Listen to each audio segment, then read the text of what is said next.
at the end of the call. But just I guess you all know Bahar is going to lead today. Yay! Excited about that. Yes.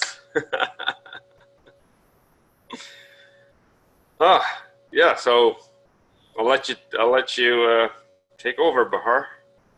Thank you, Rick. Sure. First, want to thank you for giving me this opportunity and for showing up this early. It is early morning, yeah, for you. Yes. Well, it is for us. Yes, for me too. Yes, 6 a.m. Yes. Okay. And okay, so what I would like to start with is I would like to start with one thing we are grateful for, and then I have another question to continue. So who wants to go first? Brenda, do you want to go? That's awesome. Name something I'm grateful for. Yes. Well, I am grateful that I have opportunity. You know, as much as you get into a spiral that you don't think you can get out of, like a vicious circle, you have to stop yourself and see there is opportunity. So I'm grateful for growth and opportunity. Yes. Good. Okay. And Rick, how about you? You're on mute, Rick. You're on mute. Yes. Thank you. Sorry about that. Yes, for me, it's definitely that I'm surrounded by family. I have a beautiful family of my own with 3 kids and my wife, Sashi. Good morning, Lori. Okay, so. And I also have my whole birth family around me. So I grew up with 3 sisters and my mom, and we recently went on a cruise, which was pretty amazing. Just my 3 sisters and my mom. So that was so awesome that we got to spend that time together. And then there's extended family and nephews and nieces and their partners and spouses. So I'm very, very blessed to have all that family around me every time, and I'm grateful for that. Thank you for sharing that. Good morning, Lori. We are talking about what we're grateful for. That's what we're starting with. So you are mute. If you unmute yourself. Okay, got it. You want me to go? Yes, go. Oh, okay. So I'm really grateful for actually saying yes to Jason, to signing up with coaching, that my husband actually agreed to it, and we're doing it because it's been just being here as well and being able to be open and vulnerable. I'm so grateful for that opportunity here with all of you, because I don't think every group, you can feel as safe, so I really did feel that safety. So I'm so grateful for that, because that actually helped so much coming here with what I was doing with Jason. And I've made some huge, huge shifts in my awareness. So I'm so grateful for that. Good. Thank you so much for sharing that. I'm grateful for the connection with all of you. And I am grateful for all the things I have learned from you. I remember like a few months ago, I shared something and Brenda gave me a feedback that really helped me. I'm really grateful for that. I don't know if you remember, Brenda, but I was talking about being groggy and being drowsy in the morning, and you told me about medication, and I have tried to go off that medication, so that was helpful. Yeah, is that a good thing though? It is a good thing. Yeah, it is a good thing, because I realized it had some other side effects on my body. So, and I was kind of becoming a little bit more dependent on it. So I'm not taking anything, and I'm feeling good. Good, awesome. Yes, thank you. Okay, hi. Good morning, Chris. Please unmute yourself. We are starting with this question. What are you grateful for? Yeah, I've been listening, and I really am grateful. I'm grateful for the ways that that everything in life is happening for me. I know that might sound cliche, but last night I had a really powerful like shift looking at all after the meditation. I was looking at all the different ways that my life has come together and things that I thought were mistakes that turned into something that really powerful. And so this idea that everything in my life was like leading me here with you guys and leading me with to experience all of this with you, and so that also leads me to just be grateful for all of you. As I don't mean to sound cliche, but you have all made such a big difference in my life. And even since my first phone call with everyone, feeling so accepted and affirmed has just been incredibly powerful for me. So that's so cool. You also live very close to me. I think you are in Anaheim, yeah? Yeah. I'm in Mission Viejo. Oh, well, there you go. I would love to meet you. I'd love to connect at some point. Of course, me too, yeah. So lunch. Huh? Have lunch. Meet for lunch. Yes. Let's do it. Okay, everybody. So let's now see if we can. This is the last time we're meeting in this group. So I would like to know how you're feeling about that. Like if that is the last time. And also, if there is anything that you need support with, anything you need help with, that we could help you as a group. Anybody who wants to go? I'd like to answer that. How do I feel? You asked, how do I feel about this being the last meeting? Yes. Well, I think that I feel, well, obviously I feel sad. Mm-hmm. I feel we all have more to share. I feel we all have more that we could bond and grow with.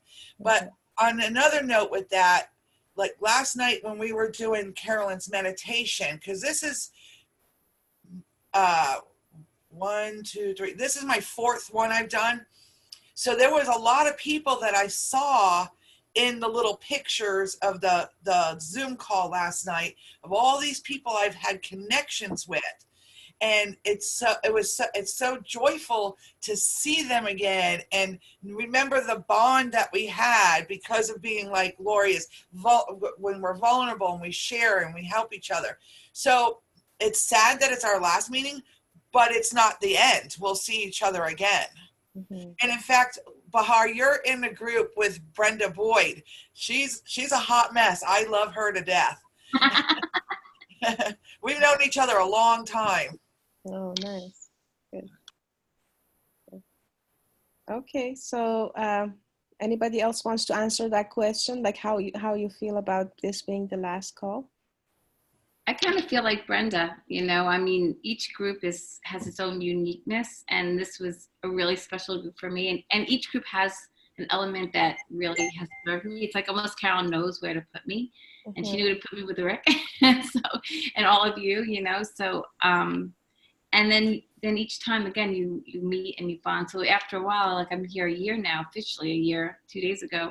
So it's now I know so many people, and each new group you get to meet new people. So the hardest part I think is wanting to still connect with all of you, and then in our groups, so it's I miss that, and that's sad for me. But I am co-leading a group, which I'm a little nervous about, but I'm excited about at the same time with Melissa Duffy. So I'm excited for that challenge and, to step up a little bit, step up more. But I will miss all of you guys. And I think that's what happens for me. Each group I leave, I miss the connections and I miss that. But then I'm excited to meet the new people like Brenda.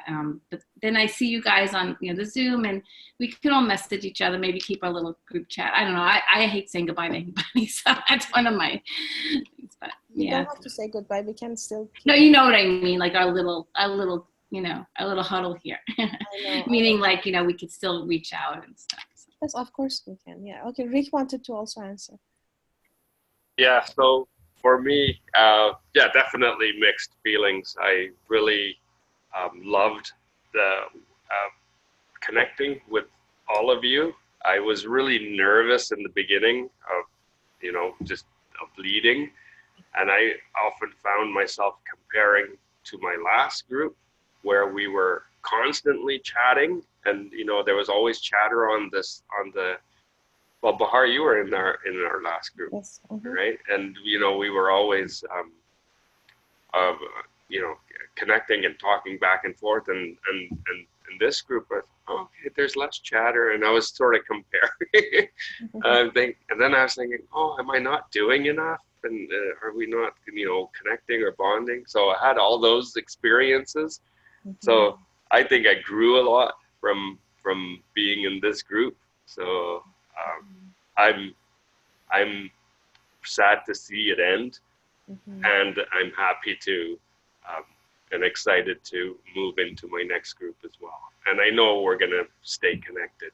So just like Brenda said, you know, when she sees all those faces, oh yeah, like, we had such a bond. You know, she's still connected with everyone in her past groups. Chris, Well, how you're my science guru, so we have to stay in touch. Sure. Anything you want to say, Chris? Yeah, you know, I feel like I sound like a broken record saying how grateful I am for you guys, but I had mentioned on my first call that I had just come out of a weekly client call where everyone was like just like putting people down and swearing at each other, and so then to come into this environment, and I'm so it meant a lot to me that it was such a sensitive group as far as like I see other people on the inner circle, which are great. I love everybody, but some are kind of more just like, yeah, I get it. And this group has felt so like loving and really just gentle and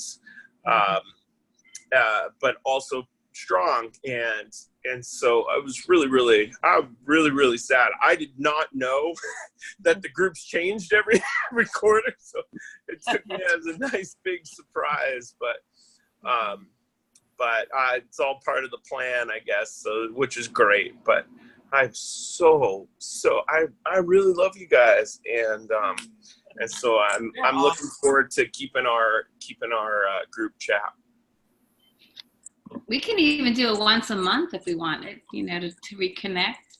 Because I agree with Chris and Rick. That's what you provided here, just this real safe. But maybe we didn't chat so much, but we did a little bit. But I felt so safe here, and so I grew so much because I felt so safe and I could be vulnerable. And that was my intention from getting from day one, and I did. And that is huge. More than just the chatter and the fun stuff. I grew. I shifted. I took what I was learning, and I was able to come here. And all of you supported me, and I feel the same way. Like it's just very unique and very special. So you did amazing, Rick, and I'm using you as my inspiration. Yeah. I think, Rick, you did a really good job. You're an amazing leader, and I'm really glad I was here. And to be honest, I'm not really excited about changing groups. It takes me time to get to know people and trust people. So that's my truth. Yeah, exactly. Yeah, so I just take my stride. The new group I have, the new group I'm part of, everybody's saying, oh, I'm excited and this and that. And I was wondering yesterday, and I was like, oh, I'm probably the most quiet person here. I'm not saying much, but that's my truth. I'm like, I don't know these people yet. So Yeah, I know what you're talking about, Bahar, but possibly just a suggestion to go in and remember with the inner circle, we all have one thing in common.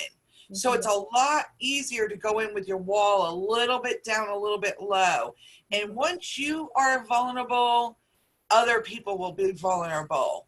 And that's where the bonds start. You know, it's not like it's a no judgment area. I'm not saying everybody's not going to be non-judgmental. I can't say that, but you got a good base starting with the inner circle of people wanting to help and being there and wanting to be vulnerable. That may help you realize, because we go in the world and we get beat up by all these people that are nasty or judgmental and stuff. So we hide. We don't want to show our real selves. Yeah. That makes sense. That's true. I agree with you. It's just I just wanted to share my my feelings right now. But I agree. Logically I know what you're saying makes sense, but when I come back to my feelings, I'm just, this is how it is right now. But I know it's gonna be all right. It's okay, Bahar, to move slow. I mean, I get excited. I just want to get to meet new people, but I also take a little time. You know, I want to meet people and just, you know, start to be able to trust. But I feel like what Brenda said is here we can literally step that up and be vulnerable pretty quickly, like I was with all of you. And once you open that door, the other people, everyone's walls come down. But it's okay. That's your style, and that's okay. That's how you you like to take your time, and that's good. That's good. Thank With you. no judgment at all, and that's what we're all here for, to accept each other. Yes, I understand that. Okay, so the next thing I would like us to talk about is if you need any support in anything, in any areas you need support, so we can support each other in this last call. Yeah, I'm looking for. Well, remember when earlier in this quarter, we talked about nighttime routines and Yes. putting them in place, and I'm just starting to put mine in place, and it's completely different than what I actually had thought it was going to be. You know, I'm going so simple. Like, you know, before I thought, oh, I was going to meditate and stretch and do all these, you know, and I just want to, like, you know, floss and brush my teeth and, you know, cleanse my face and that sort of stuff. And I'm still having trouble, like, you know, just, okay, not going from whatever I'm doing to getting really tired and then go, okay, I gotta get off to bed.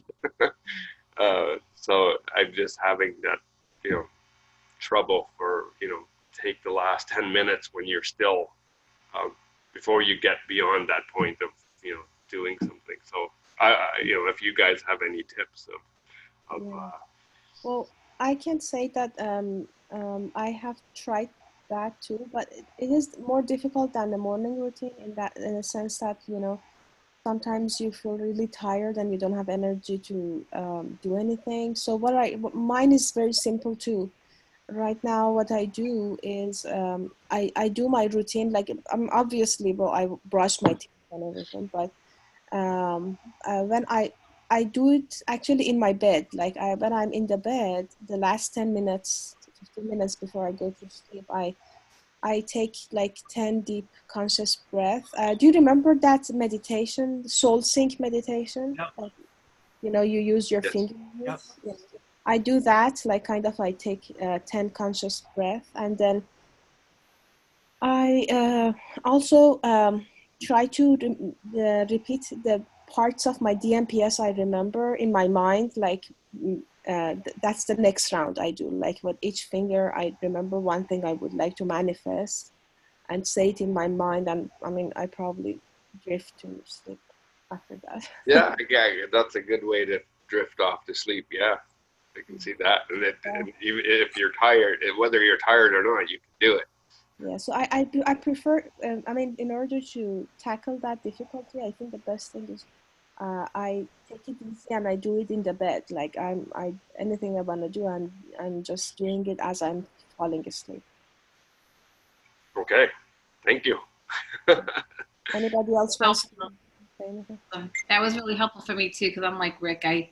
You know, my daughter takes my attention, and everything takes my attention. I mean, I get my face washed, my teeth brushed, and that's the one thing I'm consistent with. But I like to add these things in. So I like the 10 minutes in bed, before you go to sleep. Like make that an effort, just like knowing right before I go to sleep, I'm just gonna, like I wrote even journal for like a couple of minutes also. But the breathing and the NPS and gratitude, just a little bit of something before I go to sleep to just reset myself. So thanks for that. Thank you for sharing. Okay, Chris. Yeah, and I love that too. I've been incorporating that, and because I read a thing, and I'd seen in more than one video where they talked about how like what you're thinking about right before you go to sleep is what your brain is kind of mulling over as you're so even sometimes when I'm exhausted lately, I will even as I'm laying there, I'll be starting like to kind of visualize those things. Like I like the way you said that, Bahar, but yeah, that I watched a thing on how important it is those last like 5 minutes right before you go to sleep, because that's kind of what your brain, that's the program your brain's running while you're while you're sleeping. And so yeah, thanks for reminding me of that. Yeah, I really like the finger thing, because it's a conscious, like it's not, you don't just go in and start thinking, oh, okay, I'm going to think about apple pie or whatever you want, and then your mind drifts off to something else, right? Or, to what you got to do the next day. So I like the But one thing that Bahar had mentioned to all of us was to write what you wanted to do the next day. Oh my God, I wrote that, Brenda. Before you said it, I just wrote it. That's so weird. I literally make a list for the next day, and then you just said it. Weird. Yeah, things to do. So I have these little pieces of paper next to my bed. So I want to let you know, Bahar, I still do that. I must have felt you was going to say that. So I said, oh yeah, make a list for the next day. Yay. See how connected we are. Yeah. I try to do that most of the time, but like Rick, sometimes I'm really tired and I don't even have energy to do that. So I try to at least do something when I am in the bed. And another thing, I have been getting like neurofeedback, biofeedback, and I've been working on my breathing. So my therapist always tells me how important it is to take deep breath, like extended breathing, we call it, like when you inhale and you let, and then you hold it for a few seconds and then let it go slowly. How important it is to take like at least 1 or 2 minutes of extended breathing before you fall asleep, before you go. I mean, that relaxes your whole body, your whole system, and you sleep better. So that's why I do that thing. And I combine that with this finger thing, like, because as you said, Rick, it helps me not drift as much, because the mind, drifts so much, especially when you're tired. Yeah, and that ice exercise, just sure. Like, you talk about drifting. Wow. That was amazing. Like, how much power we really have if we want to stay focused, and we want. Yeah. That was a good one. Yeah. So and push all these other thoughts out of our mind and continue doing what we really want.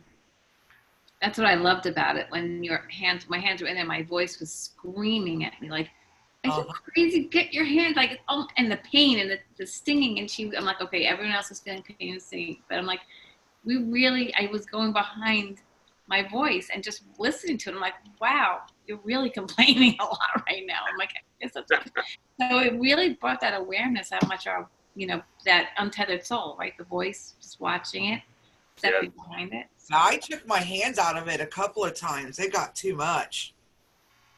I probably wanted to, but I didn't put a whole bowl of ice. I put a lot of ice and water, so I mixed it up a little. So, it was really cold, but I don't think I could have stand it more than I put the ice in. So it was hard. It was hard, but it was good. Good awareness. Yeah, I was shared in the breakout group, but my mom has suffered from like frostbite. Like she got frostbite on her toes like years ago because I grew up in Canada with you guys, and so the whole time my hands were in this bowl, I'm going, no, you're gonna get frostbite. Pull them out. No, this is dangerous. She's gonna get it. Oh, this is horrible. And I'm so glad because I was able to not take my hands out. I didn't take them out, and I was so like that feeling after, even after as they were coming out, my mind was going, "This is ridiculous. You're gonna. This is long-term damage." And it's great. My mind went there too, Chris. I was thinking this is really hurting, so my mind went into fear a little bit. That's interesting. Yeah, so did mine. And we were fine.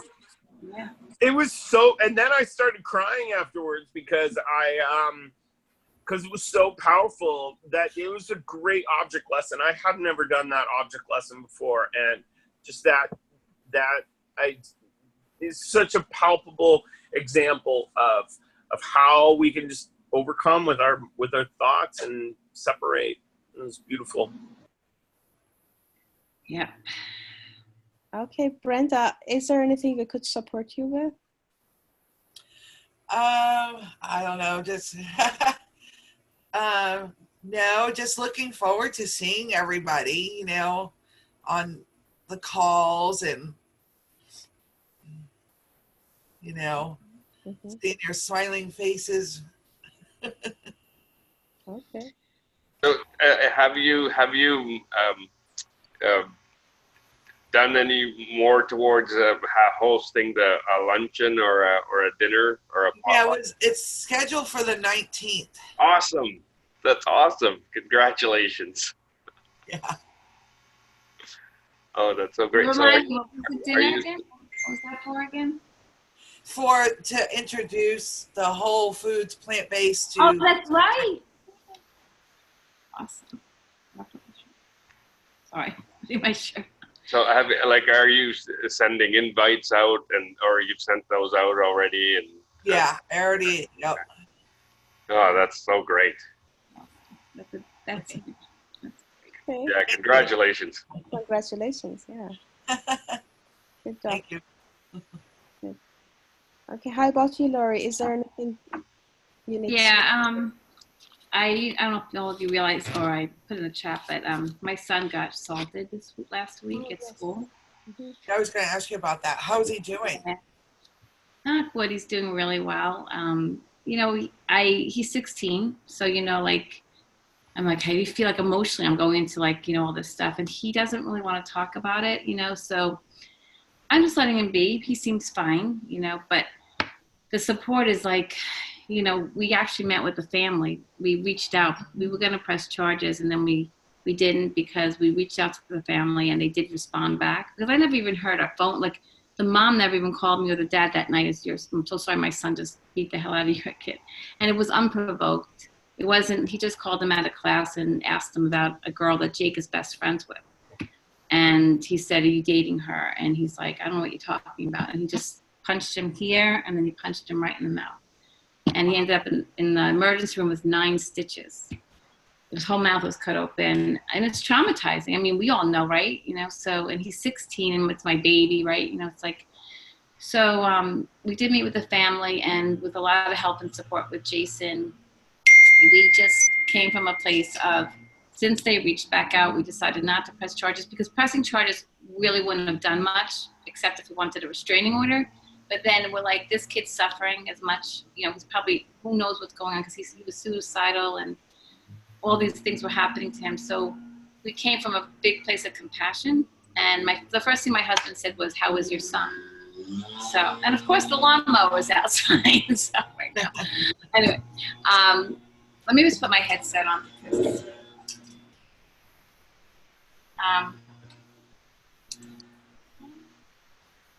forget it, it's all tangled. But anyway, so Fiona's mom is the other girl. She was there because she was a big part of it, and she's a clinical social worker, and what's like all the stuff that we learned here, they were coming from this will never happen again, and you know all this stuff like about the incident, and we're like, you know, there's way more behind that. Like we were trying to support them that way, and she really said, do you feel like, you know, your son won't hurt himself? And he's like, no, he won't hurt himself. And she's like, I know he was threatening to hurt himself from my daughter.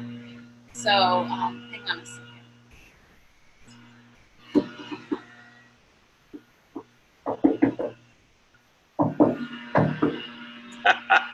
Trying to get the guy to go away. But anyway, like, hang on. He's not looking at me. We can hear you just fine. Okay. So anyway, but I sat there and I realized that I wasn't fully in I was caring about their son. I was caring about my son, but I was very nervous. I felt some of my like feeling not intimidated, but like I was so scared. I just didn't know how to handle the whole thing that well. But my husband talked, I talked. And when they left, I was like, you know, we came from such a compassionate place. He actually said, you're such special people. The mother was there. She's a police officer. She was in her police uniform with a jersey over it. It's a little intimidating. But, and at the end, she spoke a little bit. It was just really very awkward and uncomfortable because I don't know if we did the right thing. I said, I'm glad we came from compassion. That felt really okay. But I'm really worried about my son. Like, I'm worried about him emotionally because I keep saying if there's anything, any agitation comes up, any sadness, anything that starts to feel like not you, and I'm going to keep an eye on him. But he's like, oh, I'm good, Mom, I'm good, you know. But I guess the support is like going,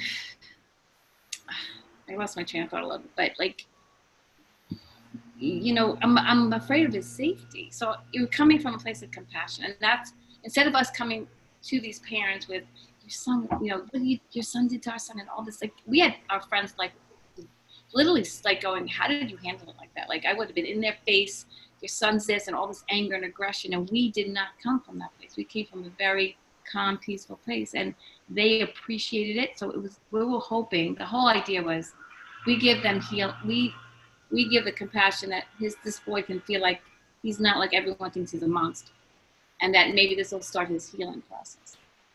But then at the same time, I think, I feel like he's a good actor because no one really could tell, you know, that he can put on, like I said to Jake, what's going on? Because this is a long story beforehand. Like a lot of stuff was happening with this girl, Fiona, and this boy, Ryan. And I said, Jake, is he acting weird to you? Is anything going on? And he's like, no, Ma, everything's good. Fiona changed her whole schedule, so she wasn't in any classes. So I never went to the social worker. So he put on a good front, and Jake thought he was fine with him. And then Danny sucker punched.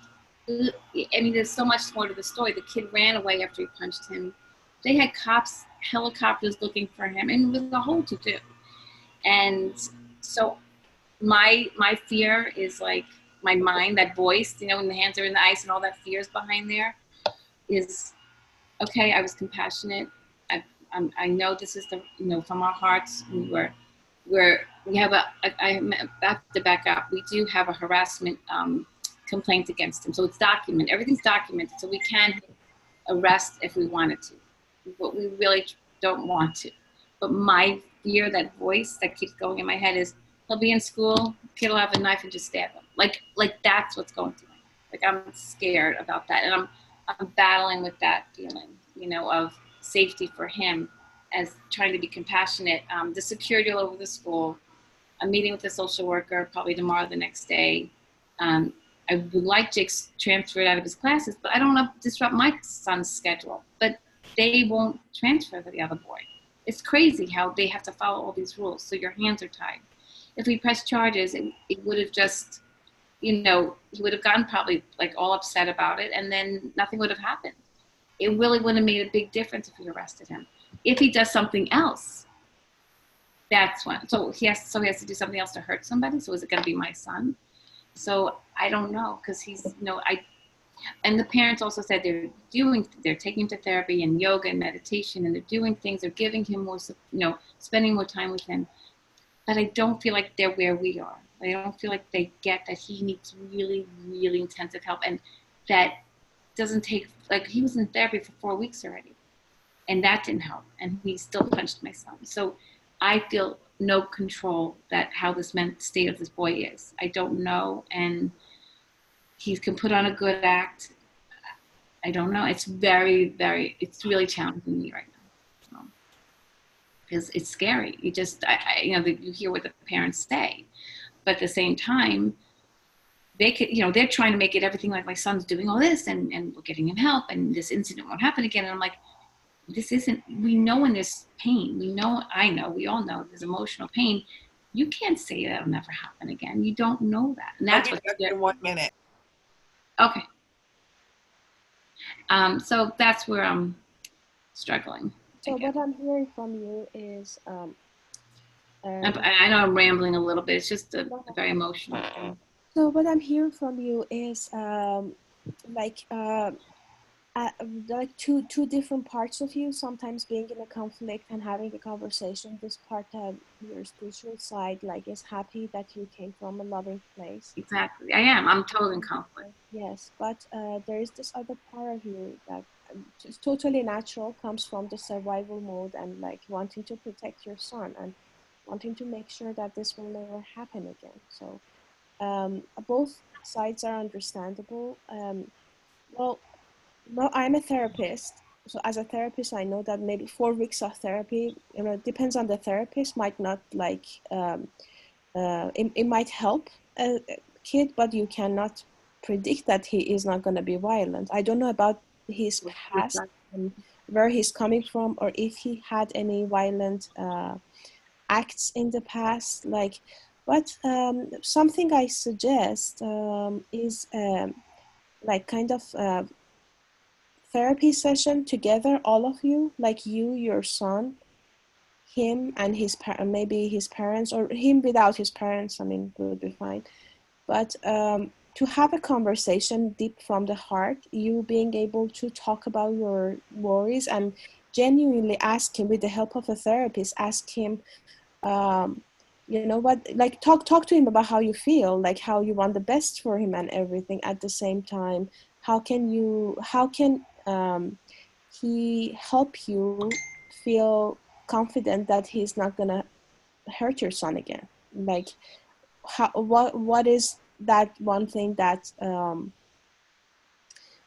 he can do to, not his parents, him, like, how old is he? They're 16. 16. So at 16 you can do that. How can he help you believe that? Like, what can he do? What can he do to help you feel like, this, he has learned his lesson, or he's really sorry for what happened? So I'm sorry to interrupt you. He wanted to bring his son over to apologize. okay. And I mean, I'm not really giving you a lot of details. I am a little nervous because we were trying to keep this kind of quiet. So I just don't want this video shared, I guess, because it feels a little nervous for me. I know it won't come back to this, but I just get, think about that. But he wanted to bring his son over to apologize. Okay. I mean, because what happened when he first reached out, he said, "We'll come over, I wanted to apologize." Lori, yeah. I'm sorry. This video will be sent out to us. Okay, so if you don't mind not sharing it, that would be great. Oh, yeah. No, it's just going to be in our group. It's just for our group. That's great. That's perfect. Okay. So I immediately said, no, do not bring him over. I know my son, he was not ready to see him. And so we said that the boy's going to go back to school next Monday. Mm-hmm. And he only got a 5-day suspension. And my son, and we've been having and his friend, all three parents, she's single. So we've been having literally 2-3 nights in a row, hours discussion talking with them, walking them through this, being very sensitive to both their feelings, because they've both been through a lot with this boy. So, so I said, let's meet, possibly before the boy goes back to school. Mm-hmm. And my son's a little on the fence about it, but we want to see exactly what you said, about how we'd like to see how he approaches my son. Now, he's been friends with him since 5th grade. They've been friends. He was a straight A student, calm, quiet, never, you'd think he's the nicest kid in the world. Met Jake's friend, you know, they're all in robotics together. They dated for 6 months, but then all the stuff came out with him while he was dating her. All of his emotions, all of his fears, and all the suicidalness and depression, and like holding on to her and making, you know, don't leave me, don't break up with me. I mean, it was so hard on her, and Jake was supporting her, and they have a connection. They've been friends since they were 7th grade, Jake and his friend. So he was jealous of that, and he did threaten to punch him out months before. But so the thing is that there's a history of something going on way deeper than we know. So my husband wants to see him apologize, and I want to see him apologize. But he's good at act like I feel like I'm not going to be able to tell. That's why I'm suggesting a session with maybe more than one session with a good therapist, because. But I don't think they could bring us in, Bahar. They're not. I understand what you're saying, but they came in extremely embarrassed. I'm sure. That what you're saying makes so much sense, but they're not on the same. I don't think they're bringing us into anything. They don't want us involved in their stuff. Well, you are not pressing charges. That's the least you could ask. This went through my head, and you know what? I love what you're saying. I just feel uncomfortable, and I can talk to my husband about it. I feel like they're gonna, unless we'll talk about the incident. I don't have. How would I do? How would that go? Like, how would that look? Like if we were to go into a session like that, because they're very closed off people. They're not, you know, like if I said.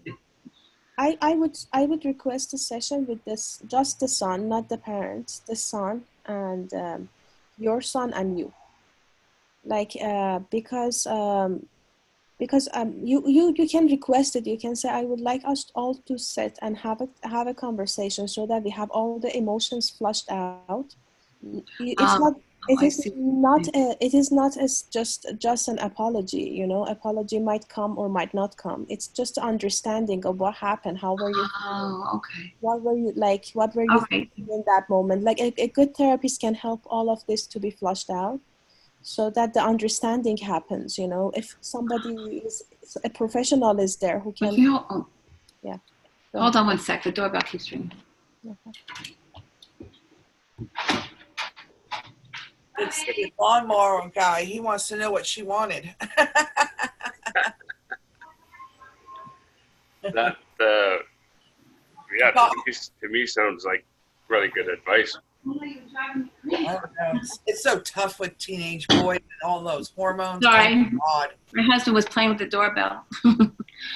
That, you know what? Actually, Bahar, thank you for that, because if I come from that place of, can we just, not just an apology, but with a therapist there, if Brian can really go into what why he punched him, like what emotions came up, is that what you're saying?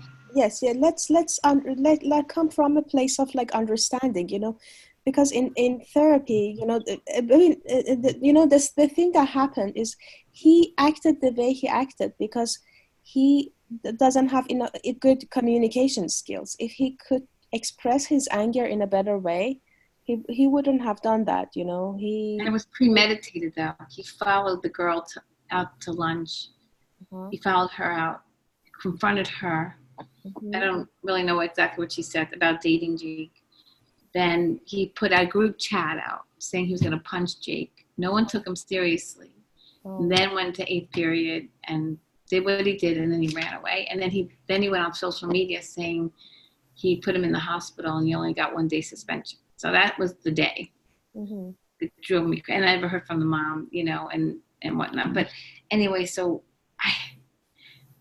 I hear what you're saying. It's just, I don't know if they'll agree to it, if he'll agree to it. I don't know. But I see what you're saying. I don't know if my son will be comfortable. Like, this is so, he doesn't want to talk about, like, he doesn't want him to bring it up. He just wants to move on from it. I mean, I want to bring him to the that's another part of it. Like when you try to talk to your son, he doesn't want to talk about it then. He's talked about it to a point. He has shared it. He has said how he has talked about it to a point. But now he's like, he just kind of wants it to, you know, go away. And I said, honey, it's not going to, what you're feeling is emotions that are there that will come up at some point and we'll talk about it. Just no. He goes, Ma, I promise you I will talk to you. And I know he will.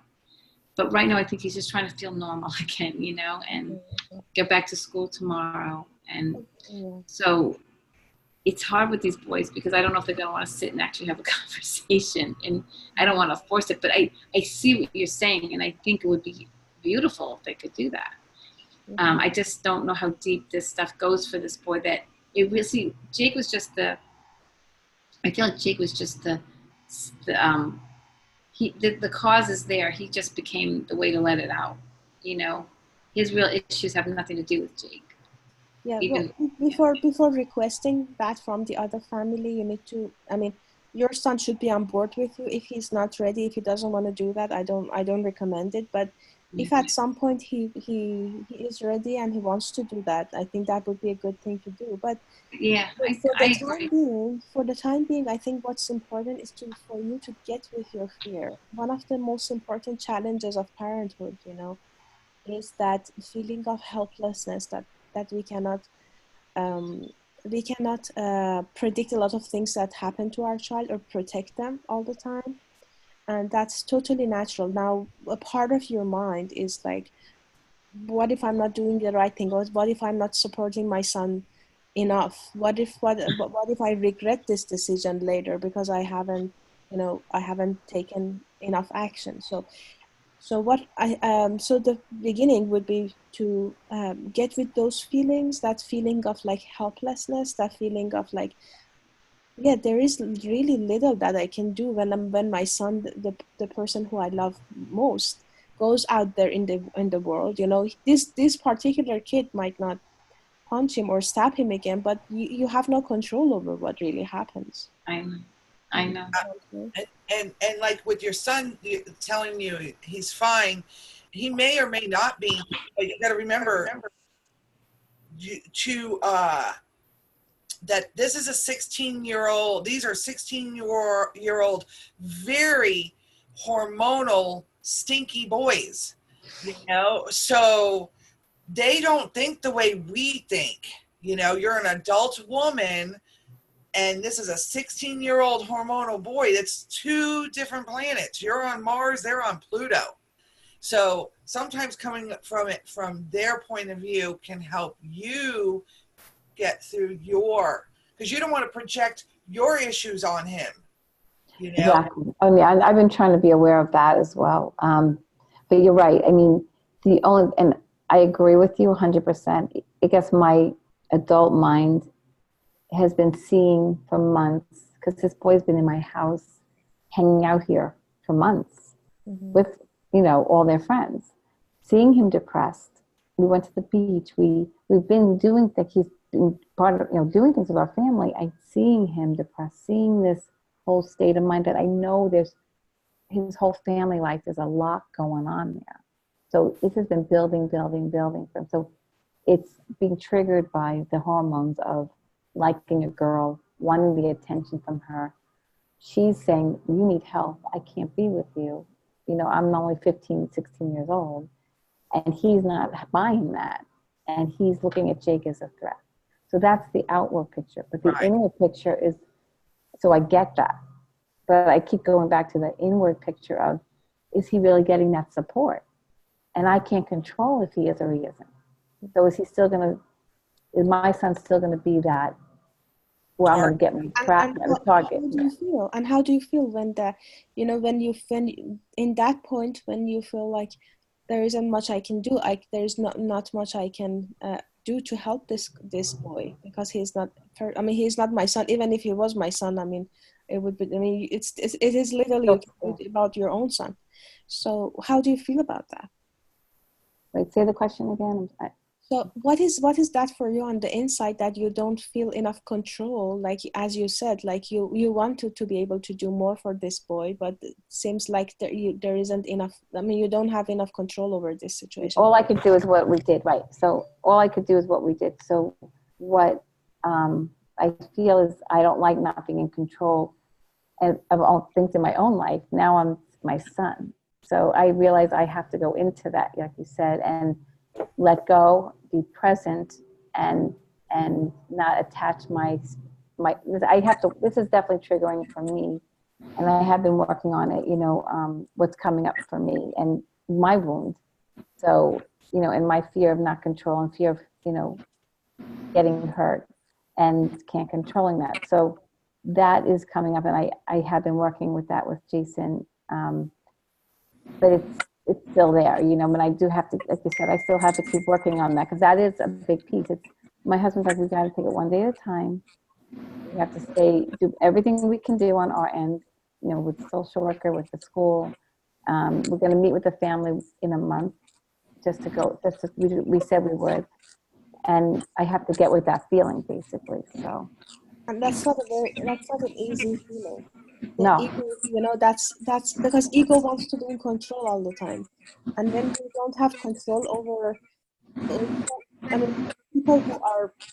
people who we love most, Well, that's it. It is the hardest. It is the hardest.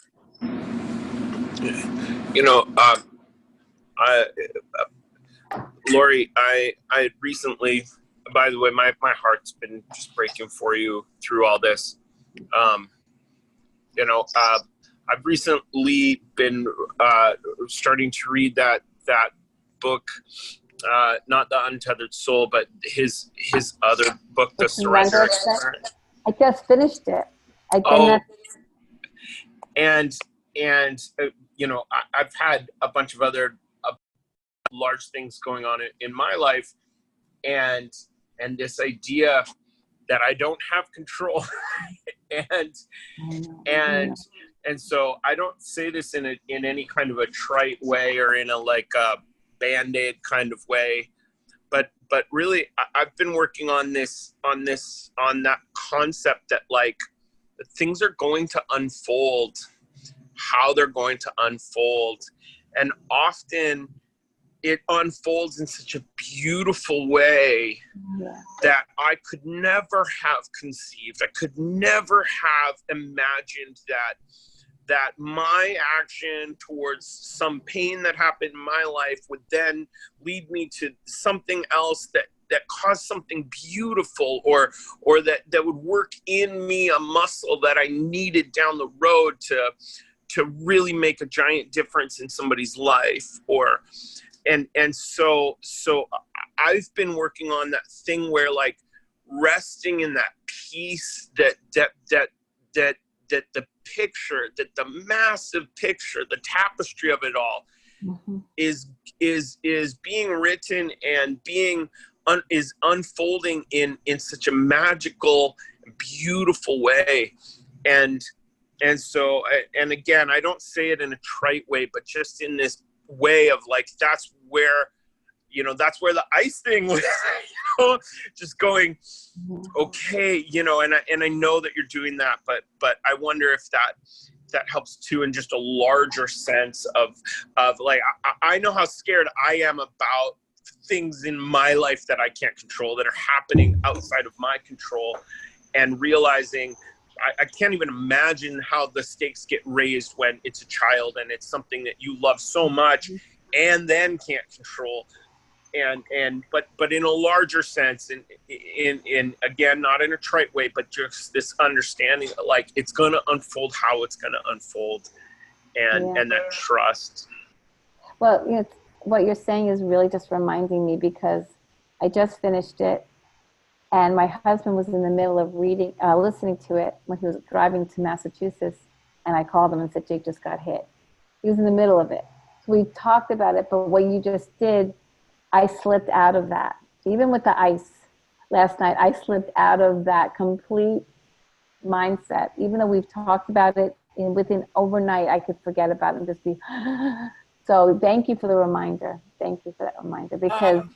Of course, because my mind does the same thing moment to moment. So yeah, of course you slipped out of it. Yeah. But I'm so inspired by you and proud of you. Oh, thank you, Chris. I thank you guys. It was everything you guys are saying was just resetting me, because this feeling is when you're listening to the book and you're going, oh my God, this is really happening to him, and he's just sitting back and surrendering.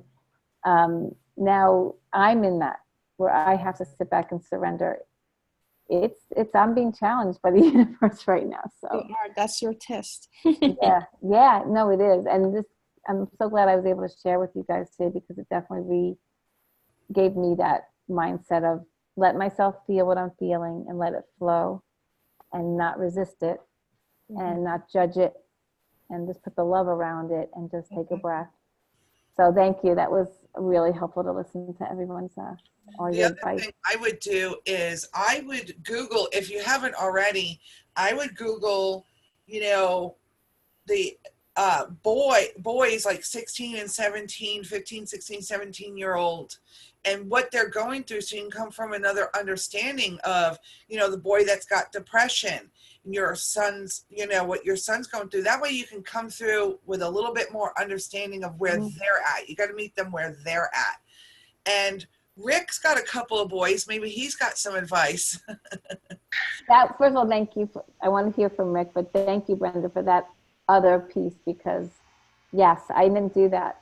So I definitely should. And I like that. I like that another perspective. Thank you. Dan Siegel also talks about the teenage brain. You Who can does? find Daniel Siegel. Daniel Siegel. Yes, look him up on YouTube. He talks about the brain when you are a teenager and the different parts of the brain. He talks about the hand model of the brain and how he teaches teenagers to manage their emotions, and how easy it is to disconnect. Like this part of the brain he calls the amygdala. He says if this is the amygdala, this is prefrontal cortex, and how the disconnect happens, and how your emotions go out of whack, and how you can manage your own emotions. And so that would help. I think it's good that Brenda brought that up. Thank you. That was huge. Yeah, so because of the sake of time, I just want to make sure that I ask Chris also if he needs any support with anything. Chris? I love you guys. Yeah, it's been a very similar thing, Lori, but in a different way. I had a couple of things happen to me that were incredibly out of my control, and I realized, and I shared a little bit in the chat, but I made a resolution I discovered that I allowed myself to embrace that I was put on the planet to make music, and when I started embracing that more, other things in my life started, like everything went to shit.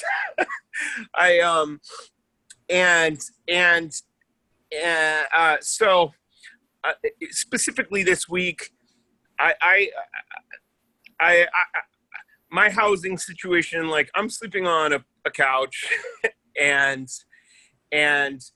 I lost all of my clients, and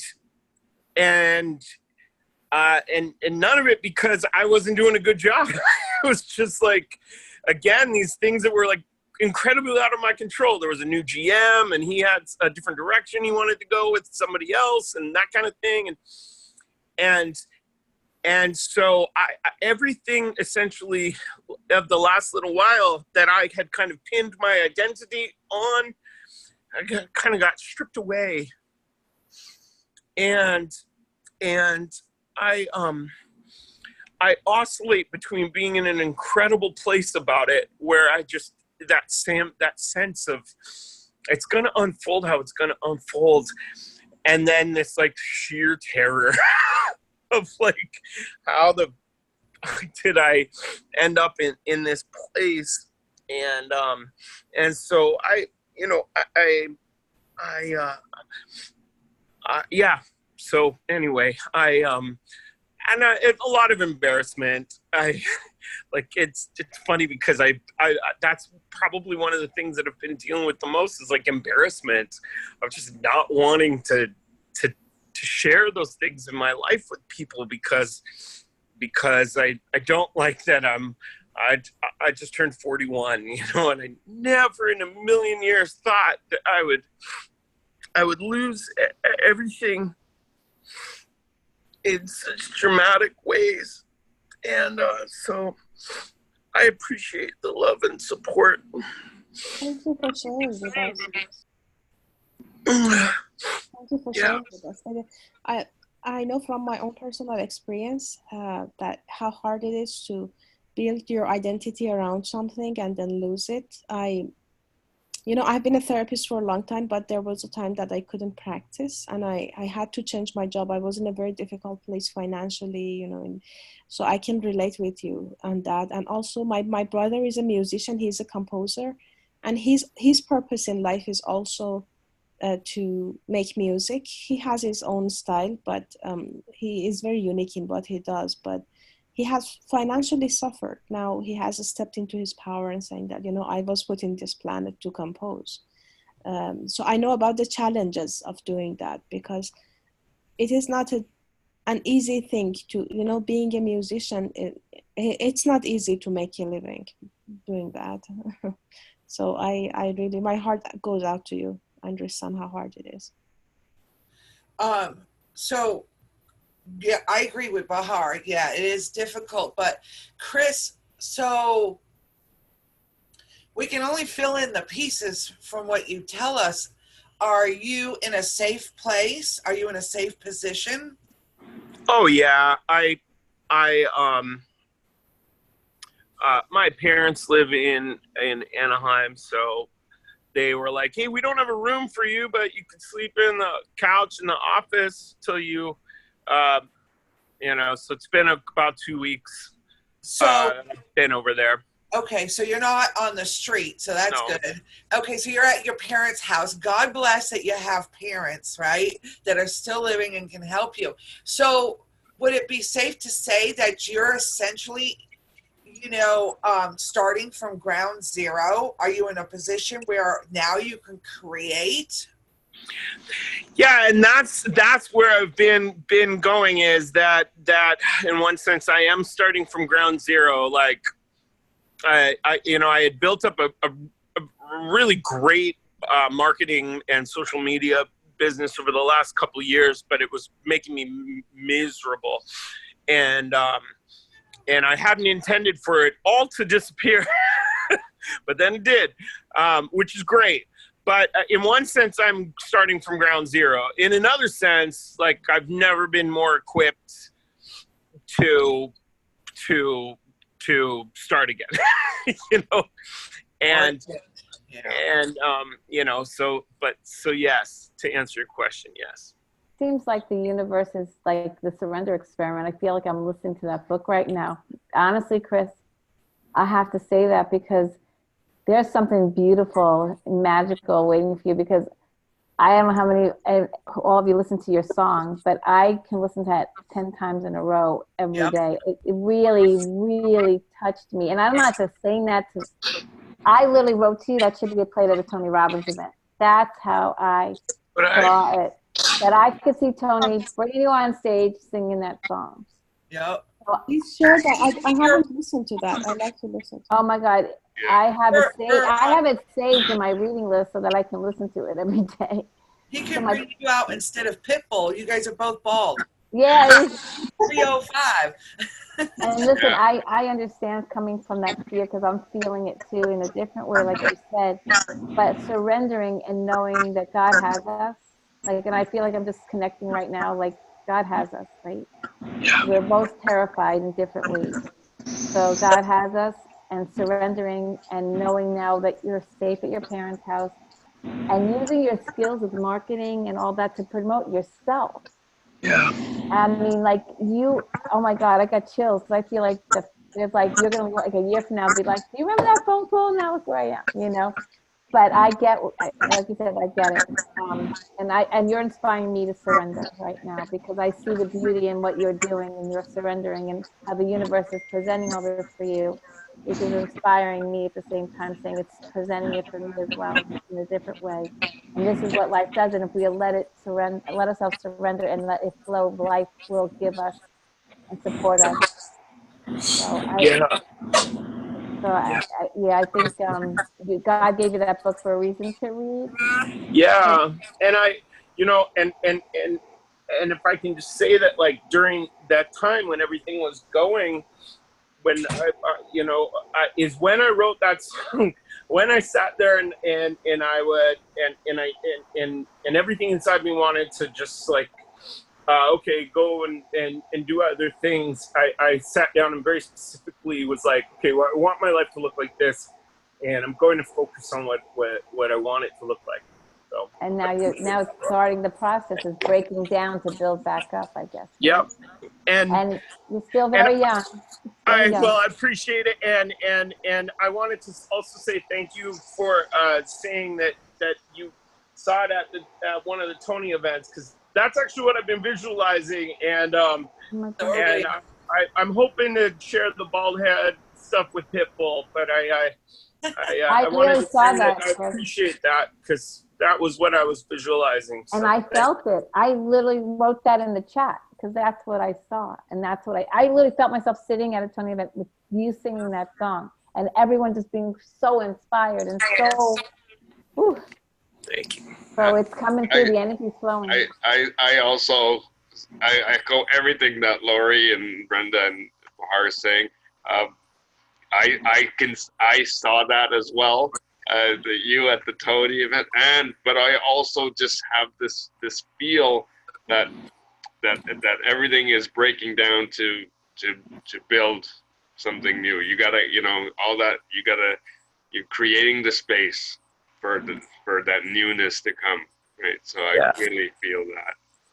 Thank you, Rick. Thanks for you're gonna be amazing, Chris. You really are.